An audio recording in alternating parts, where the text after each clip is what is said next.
China బంగారు పిల్లవా కుంభమేళకు పోయేదానికి అన్ని ఏర్పాట్లు చేసైనా రేపే ప్రయాణం. రేపు సండే హాలిడే కదండి. హాలిడే మనకి, ట్రైన్లకి కుంభమేళకు కాదు. జనవరి 13 నుంచి ఫిబ్రవరి 26 దాకా 45 రోజులు జరుగుతుంది కుంభమేళ. అవునా సరే 2 రోజుల తర్వాత వెళ్దామండి. ఎందుకా?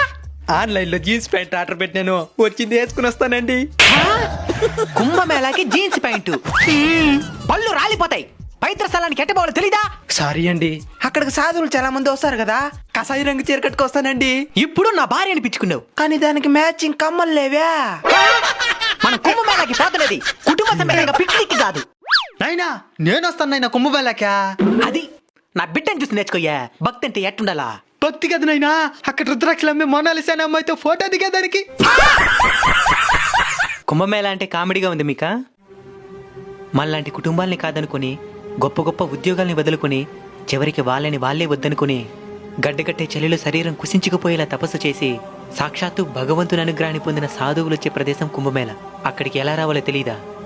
తిండి లేక సంవత్సరాల తరబడి శరీరాన్ని కాదనుకుని తపస్సు చేసి నాది నీది అనే భావన లేని నాగ సాధువులు వచ్చే ప్రదేశం అది.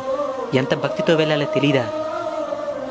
144 సంవత్సరాలకి ఒకసారి వచ్చే మహాకుంభమేళ ఇది.